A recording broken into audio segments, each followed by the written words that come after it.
I'm here. Finally. How we doing tonight? I put on a necklace today. Put my hair in a ponytail.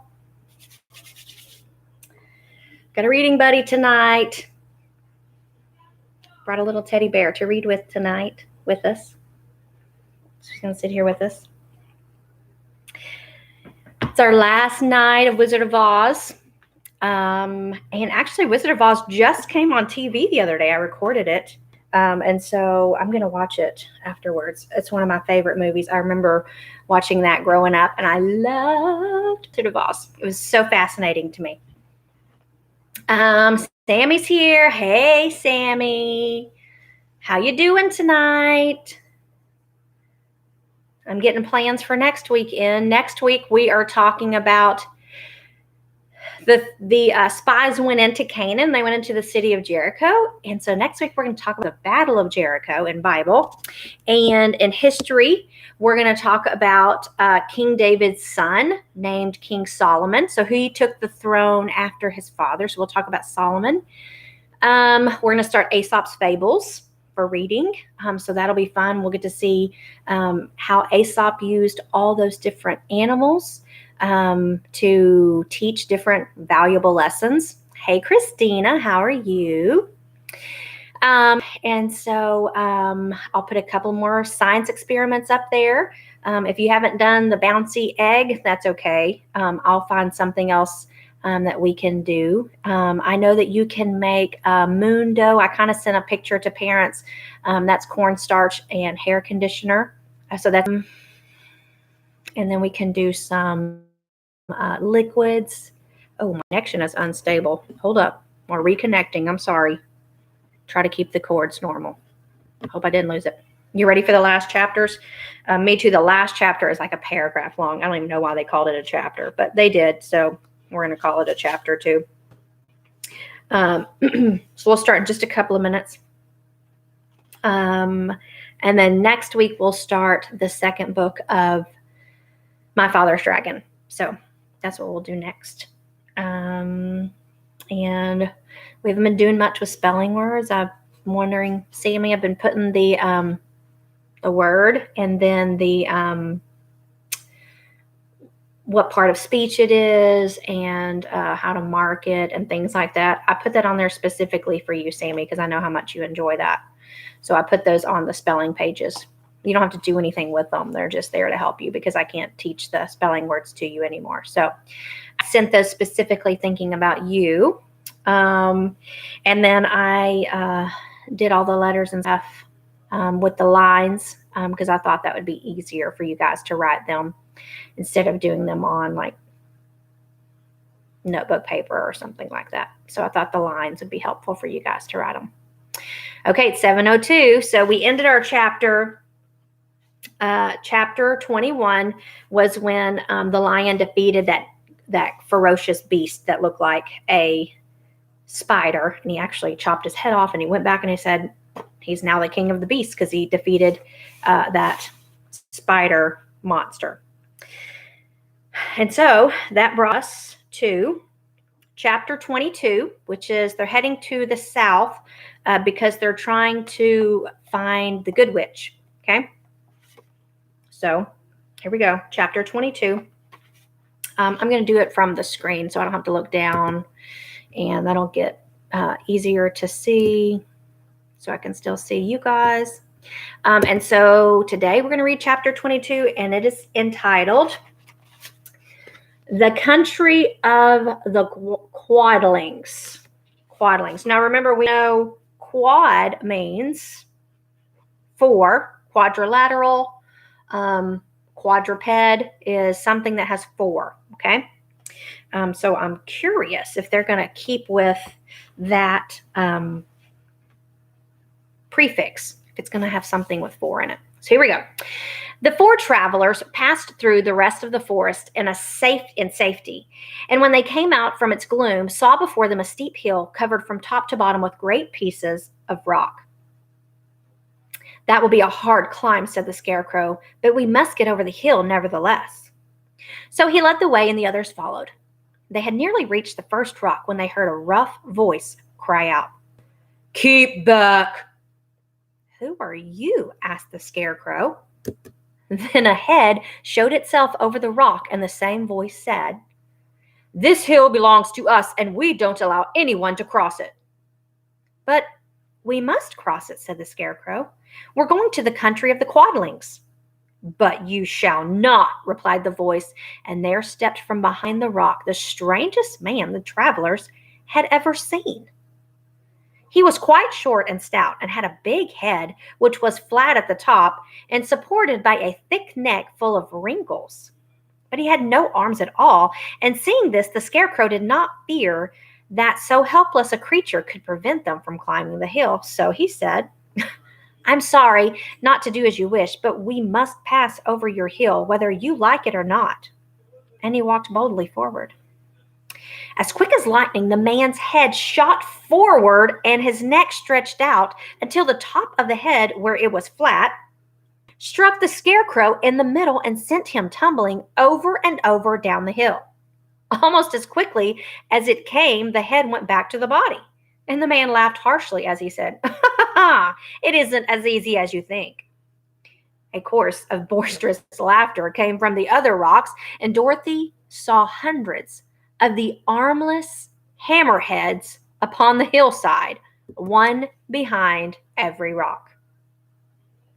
The lion became quite angry at the laughter caused by the Scarecrow's mishap, and giving a loud roar that echoed like thunder, he dashed up the hill. Again, a head shot swiftly out, and the great lion went rolling down the hill as if he had been struck by a cannonball. Dorothy ran down and helped the Scarecrow to his feet, and the lion came up to her, feeling rather bruised and sore, and said,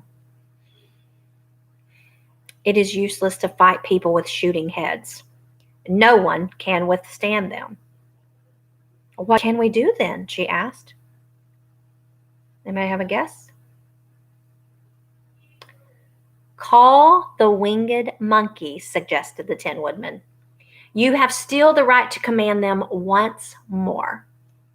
"Very well," she answered, and putting on the golden cap, she uttered the magic words.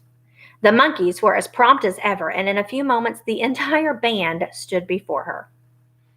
"What are your commands?" inquired the king of the monkeys, bowing low.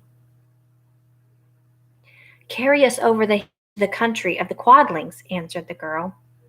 "It shall be done," and the king, and at once the winged monkeys caught the four travelers and Toto up in their arms and flew away with them. As they passed over the hill, the hammerheads yelled with vexation and shot their heads high in the air. But they could not reach the winged monkeys, which carried Dorothy and her comrades safely over the hill and set them down in the beautiful country of the Quadlings. Is my connection still good? Sammy, Christina, are you still there? I had a warning earlier. Just curious if you're still there.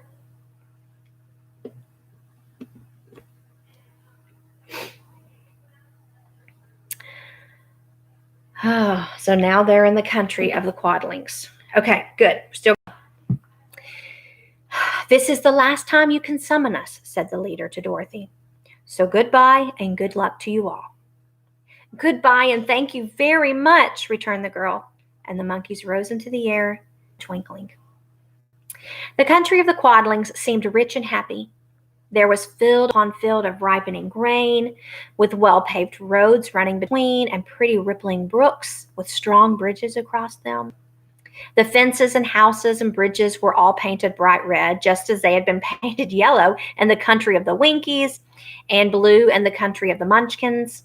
The Quadlings themselves, who were short and fat, looked chubby and good-natured, were dressed all in red, which showed bright against the green grass and the yellowing grain. The monkeys had set them down near a farmhouse, and the four travelers walked to it and knocked at the door.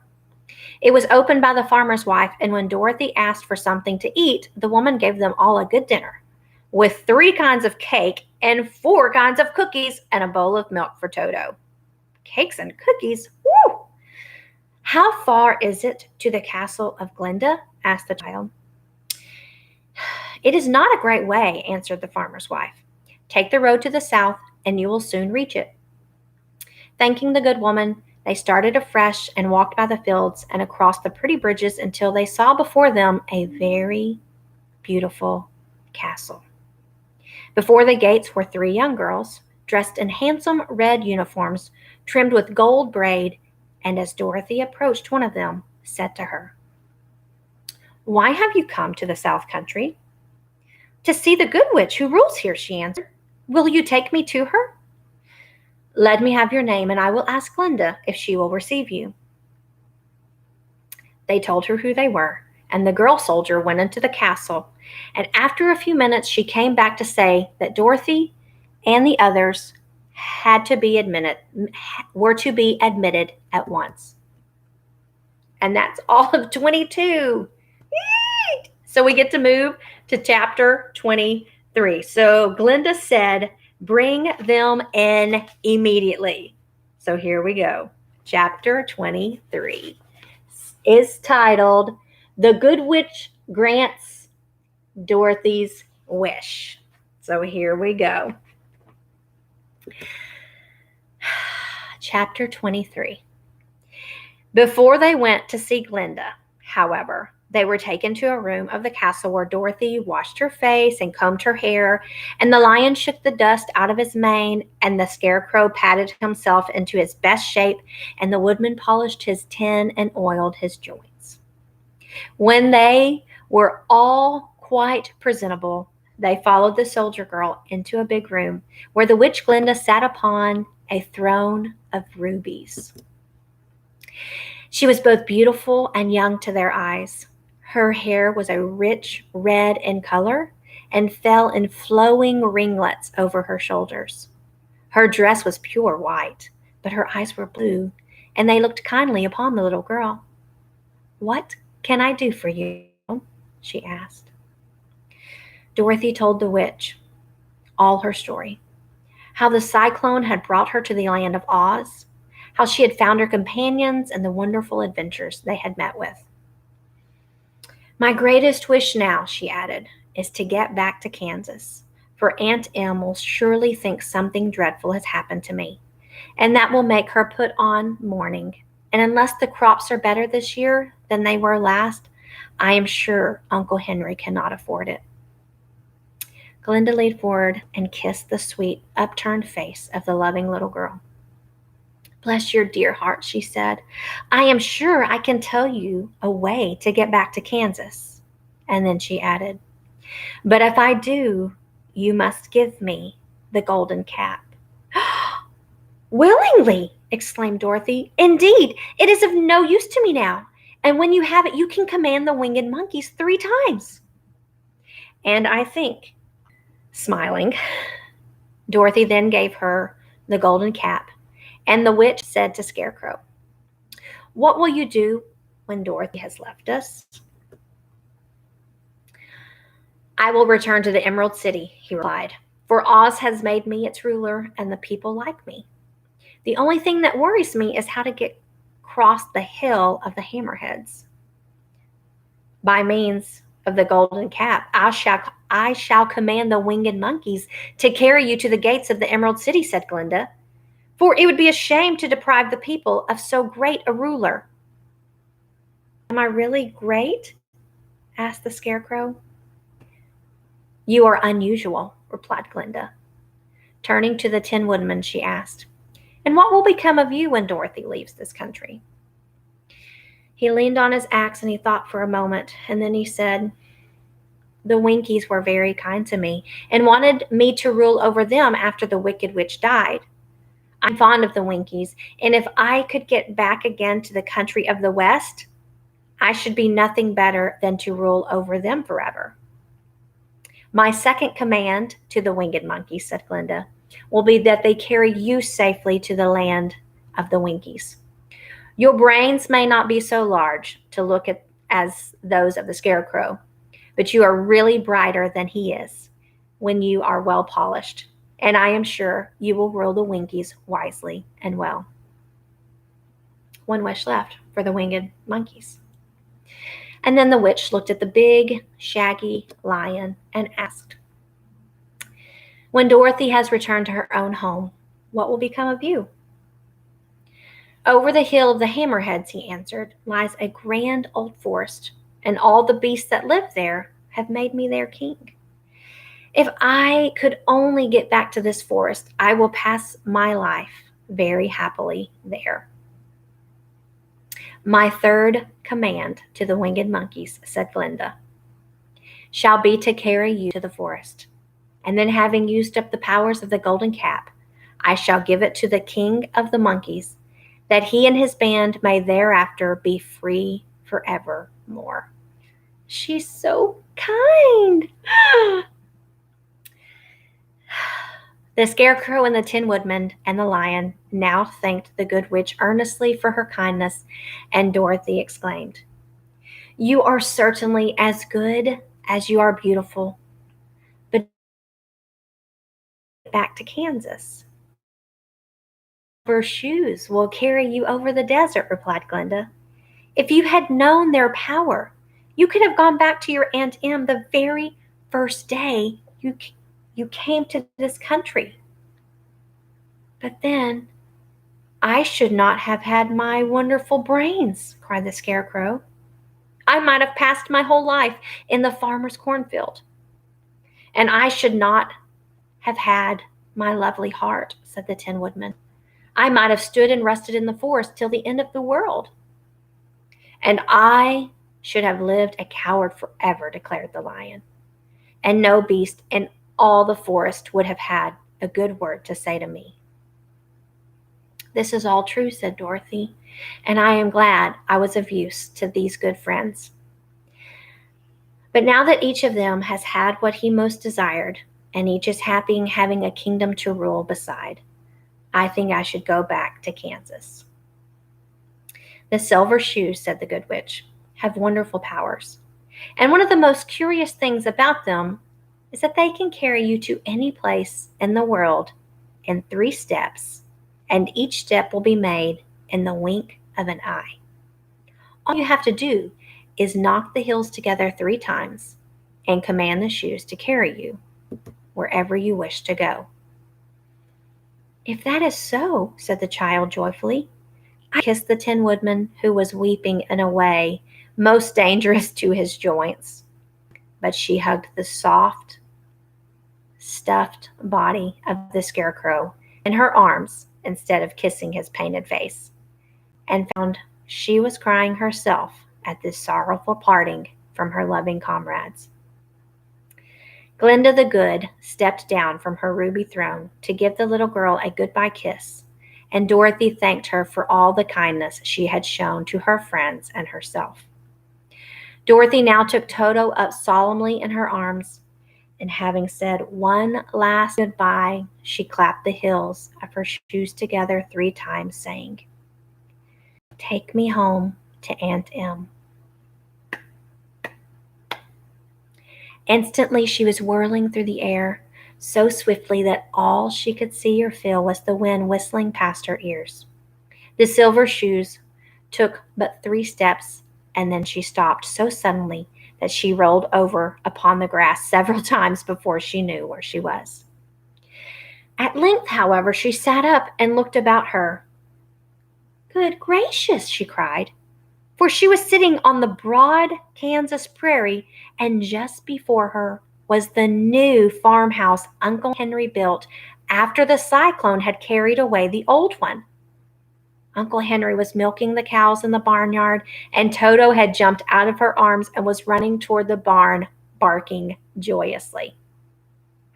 Dorothy stood up and found she was in her stocking feet, for the silver shoes had fallen off in her flight through the air and were lost forever in the desert. And that's all of 23. Ding dong, the chapter's done. So here we go. We will finish our story with chapter 24. Super short. Here we are. Chapter 24. Home again. Aunt Em had just come out of the house to water the cabbages when she looked up and saw Dorothy running toward her. "My darling child," she cried, folding the little girl in her arms and covering her face with kisses. "Where in the world did you come from?" from the land of Oz, said Dorothy gravely. And here is Toto too. And oh, Aunt Em, I am so glad to be at home again. The end. Ding dong, the chapter's done, the book is through, there's none to read. Ding dong, the chapter is finished. And that's all we have for The Wizard of Oz by Mr. L. Frank Baum. What a great story. So I think what's so amazing is that Dorothy understands that she could have taken herself back to Kansas the whole time. But the whole point of the story was that she needed to meet the Scarecrow because he needed to be reassured of his brains. She needed to meet the Tin Woodman to show him that he was kind and had a heart. She did need to meet the lion to teach him that he was courageous already. And I really think she had to meet the Great Wizard of Oz to show that he wasn't being truthful. And she had to meet the Wicked Witch of the West so that the Winkies weren't in slavery anymore. So as hard as it was for Dorothy being away from her family, I think she was used in a mighty way to help other people. And that's how we should be, right? So sometimes things are uncomfortable or things aren't quite right, like right now. We're all stuck in our houses and we can't go to school and we can't be where we want to be, but we can still be helpful to others. So as I continue to read to you on YouTube in the evenings, I hope it will be a blessing to you because it is definitely a blessing to me. So thank you for listening and thank you for sharing your evenings with me. And I hope that it is good for you as it is for me. So I love y'all. Have a great evening. Enjoy your weekend, and I will see you next week with our new book. Many blessings. Love you all. Bye. Y'all have a good weekend. See y'all soon.